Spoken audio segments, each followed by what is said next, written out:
할렐루야, 사랑하는 우리 성도님들의 삶 가운데 하나님의 돌보심과 선하신 인도하심이 함께하기를 주님의 이름으로 축복합니다.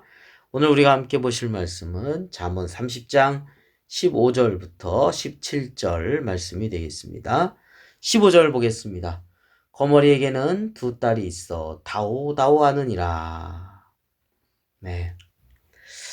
거머리에게 두 딸이 있다. 의인화시켜서 표현하고 있는데요. 거머리에게 있어서 혀의 끝이 이게 두 개로 갈라져 있는데, 갈라져 있는데 이제 그것을 이제 두 딸이라고 이렇게 표현을 하고 있습니다. 자, 그 두 개의 그 흡입관이죠. 그래서 이렇게 쫙쫙 빨아먹는 두 흡입관, 두 딸이 있는데 뭐라고 말을 하냐? 다오다오, 주시오, 주시오. 예, 그렇게 말한다는 겁니다. 이 거머리에 그 빨아먹는 이 쭉쭉, 예. 어떤 면에서 인간의 끊임없는 탐욕을 상징적으로 이 거머리의 그 빨판, 예. 그 흡입관을 이렇게 빗대가지고 인간의 끊임없는 욕망, 욕심, 그것을 이제 표현하고 있습니다. 자, 15절 후반부에 보니까요. 족한 줄을 알지 못하여 족하다 하지 아니하는 것 선엇이 있나니. 네, 만족을 모르는 것, 계속된 끊임없는 탐욕을 하는 것, 네 가지가 있다. 이렇게 선엇이 있나니 했는데 16절 말씀 보면 네 가지가 나와요. 16절 말씀 보겠습니다. 첫 번째로 스올 했습니다. 곧 스올. 스올은 음부를 가리키죠. 지하세계. 그러니까 구약 시대의 사람들이 선악간에 죽은 자들의 영혼이 가는 곳 이렇게 인식을 하고 있습니다. 그래서 죽음을 당한 사람들이 뭐 수없이 많았겠죠. 그래서 음부가 받아들이는 거, 빨아들인다 이렇게 생각했을 때 받아들인 영혼은 무수히 많을 겁니다. 그러니까 이게 한계가 없는 거예요. 인간의 욕심이라는 것이 계속 한계가 없는 것을 수월에 비유하고 있는 겁니다. 끊임없이 죽은 사람들을 받아들이는. 두 번째로 아이 베지 못하는 태였습니다. 그러니까 여인에게 있어서 자녀를 갖고자 하는 욕망은 어떤 면에서 제어할 수 없는 끊임없는 그러한 욕망이 아니겠느냐 이렇게 지금 비유하고 있습니다. 세 번째로는요, 족하다 하지 물로 채울 수 없는 땅, 건조한 사막과 같은 거죠. 사막에다가 물을 채우면 금방 물이 없어집니다. 사막의 모래는 다 빨아들이고 또 빨아들이고 또 빨아들이고, 예, 사막 속에서는 이 물이라고 하는 것이 계속해서 부어도 끝이 없는 거죠. 네, 마지막으로 네 번째가 이제 족하다 하지 아니하는 불이니라 했습니다. 예, 불이라고 하는 것이 모든 걸 태울 때까지 그치지 않습니다. 예, 끊임없는 거죠. 다 태우는 거죠.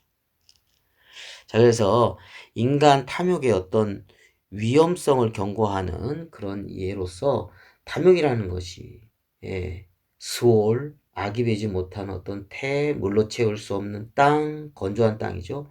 족하다 하지 아니하는 불, 이렇게 지금 비유를 하고 있는데, 욕심이라는 것이 만족함이 없다는 겁니다. 만족함이 없어요. 근데 욕심이 잉태하면 죄를 낳죠. 죄가 장성하면 사망을 낳습니다. 야고보서 1장 15절 말씀이죠. 그래서 우리 그리스도인은 내가 있는 것에 만족함을 가지고 그것에 대해서 감사한 마음을 가지고 또 이것이 좀 남으면 자족하는 마음을 가지니까 남는다. 이렇게 그것이 생기면 그걸 또 나눠주는 거죠. 그것이 바로 참된 나 자신에게도 보람과 행복이고 다른 사람에게도 이웃과 함께 사랑과 나눔을 통해서 모든 것이 유익함을 나타내고 행복하게 되는 그런 삶이요 공동체를 이룰 수 있다는 것입니다. 욕심 따라가면 안 되죠. 끊임이 없기 때문입니다. 욕심은 절대로 만족함을 모른다는 것입니다. 욕심 대신 우리는 만족과 감사와 나눔, 그것이 축복의 길이라고 하겠습니다. 자, 17절 말씀입니다. 아비를 조롱하며 어미 순종하기를 싫어하는 자의 눈은 골짜기 까마귀에게 쪼이고 독수리 새끼에게 먹히리라 했습니다. 아비를 조롱하며 어미 순종하기 싫어하는 자? 이것은 폐륜이죠. 폐륜적인 행위입니다. 부모를 거룩하고 어떻게 조롱하는 그런 폐륜적인 행위. 무서운 결과를 초래한다는 것을 상징적으로 지금 골짜기의 까마귀에게 그 눈이 쪼인대요. 눈이. 예. 또 독수리 새끼에게 먹힌대요. 아, 얼마나 이게 참 무서운 이야기입니까? 네. 그 시체가 무덤이 없이 버려져서 이런 들짐승들, 그러니까 독수리나 까마귀에게 먹이가 된다는 건 아주 비참한 상황에 처해지게 된다는 뜻이 되겠습니다. 그러니까 부모 공경의 의무를 저버리는 그러한 사람에게 주어지고 있는 어떤 형벌의 가혹함을 의미한다고 하겠습니다. 네, 부모를 공경하는 것, 성경에서는 구약에도 그렇지만 10계명의 인간에 대한 첫 번째 계명입니다. 그래서 제5계명 부모를 공경하라. 땅에서 잘되고 형통한다는 거예요. 장수하고. 우리가 기억해야 됩니다. 부모 공경은 인간 때문에 시작이요, 근본이고, 그리고 축복을 받는 데 있어서 정말 하나님께서 아주 약속 있는 첫 계명이라고 했거든요. 약속 있는 첫 계명. 땅에서 잘되게 형통하게 하나님이 이끌어 주신다 라고 말씀하고 있습니다. 네, 우리가 창세기 9장에 보면 노아의 세 아들이 나옵니다. 노아가 당대 의인이지만 포도주를 마시고 실수했습니다. 이 술이라는 것이 실수로 이어지게 될 수 있는 가능성이 많죠. 자, 그래서 노아가 이게 이제 막 하체를 다 드러낸 상태에서 있는 거예요. 근데 그걸 보고 함이 그 다른 형제 셈하고 야벳한테 그것을 갖다 이제 이야기를 한 겁니다. 좋게 이야기한 게 아니에요. 예, 두 형제에게 알리는데 그 원어를 보면 이게 떠벌리는 듯이 예, 좀 비하하는 듯한 그런 느낌으로 알리게 된 겁니다. 자, 그때 셈과 야벳이 그 이야기를 듣고 함께 낄낄대지 않고 셈과 야벳은 예, 아버지의 수치를 가려주죠. 보지 않고 이렇게 뒷걸음질 쳐가지고 잘 가려드리고 그리고 나옵니다. 근데 이게 다 알게 된 거예요, 노아가. 예. 깨어난 다음에 누구한테 이야기를 들었는지 알게 됐어요.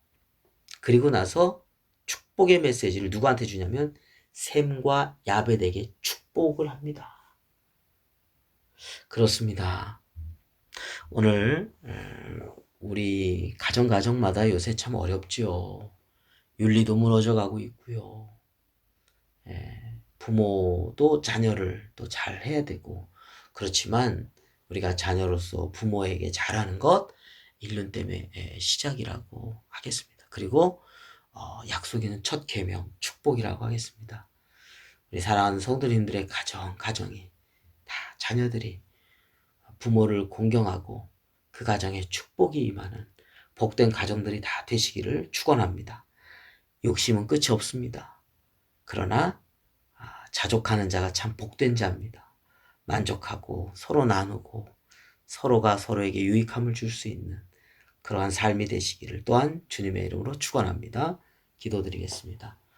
하나님 아버지, 오늘 하루도 우리에게 주어진 은혜를 기억하게 해주시옵시고 없는 것에 대한 끊임없는 욕망이 아니라 없는 것에 대한 끊임없는 불평과 원망이 아니라 내가 지금 가지고 있는 것 그 속에서 감사하며 그것을 잘 누리게 하시고 또 이웃과 부족한 사람들을 바라보며 나의 욕심만을 바라보는 것이 아니라 주변의 부족한 것들을 바라보며 함께 나누는 그런 축복된 삶이 되게 하여 주시옵소서. 아버지 하나님, 저희들에게 가정을 주셨고 또 부모님을 주셨습니다. 아버지 하나님, 부모를 공경하는 것이 약속 있는 첫 계명이요, 인간의 마땅한 어떠한 아버지 하나님 계명인 것을 알게 됩니다. 하나님, 부모를 공경하는 복된 가정들, 축복의 가정들 다 되게 하여 주옵소서. 오늘 한나의 삶을 온전히 또한 주님께 맡기며 존귀하신 우리 구주 예수 그리스도의 이름으로 기도드립니다. 아멘.